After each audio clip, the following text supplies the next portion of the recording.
ये धुआं होने की वजह से दिख रहा है तुम्हारे को। ये धुआं चालू करने का मकसद क्या है? तो इसका इफेक्ट जो है एकदम क्लियर दिखता है लाइट का। इसको बराबर इधर का थोड़ा सा, ये दोनों शुआएं कैसी दिख रही? मुतवाज़ी दिख रही, बराबर है। अब अपन क्या करने वाले? ये मुअद्दी बदसा लगाने वाले। कौन सा बदसा? मुअद्दी। अब अपन देखेंगे मुअद्दी बदसा क्या करता। जैसे अपन इसको मुअद्दी बदसा लगाते, ये देखो शुआएं एक दूसरे को, देखो यहाँ क्या कर रही है, देखो यहाँ पर क्या कर रही, समेट। तो मुअद्दी बदसे कौन सा अच्छा बोलते? शुआओं को समेटने वाला अच्छा। कौन सा अच्छा बोलते?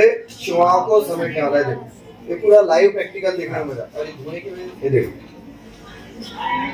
अरे दोनों कवर हो रहे थे। ये देखो यहाँ जहाँ धुआं आ रहा है वहाँ एक्सपेरिमेंट अपने को दिख रहा है एकदम क्लियर।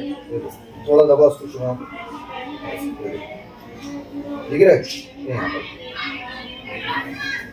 दिख रहा है उधर। इसका इफेक्ट नहीं होता वैसा करें तो अपन दिख रहा है मुतवाज़ी शुआ, बराबर। और जैसे अपन यहाँ पर ये लेजर लाइट लगा रहे तो अपन देख रहे हैं कि इसने दोनों को क्या कर दिया, समेट दिया। जब वो लाइट कम हो गया क्या हो गया, इसने दोनों लाइट को क्या करा, एक नुक्ते पर मरकूज कर दिया। तो मुअद्दी बदसा क्या काम करता? शुआओं को समेटने का। मुअद्दी बदसा दरमियान में मोटा रहेगा, सिरों पर पतला रहेगा।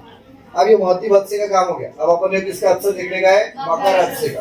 दोनों को मुतवाज़ी का बहुत ज्यादा दूर में। अभी यहाँ देखो जहाँ धुआं आ रहा है वहाँ उसका इफेक्ट बहुत अच्छे से नजर आ रहा है। यहाँ देखो वहाँ क्या कर दिया उसने, फैला दिया शुआएं, बराबर है। मतलब मकर अच्छा क्या करता? शुआओं को फैलाने का काम करता, और मुअद्दी बदसा शुआओं को समेटने का काम करता। बस ये अपने को लाइव प्रैक्टिकल की मदद से देखने का, ठीक है। चलो।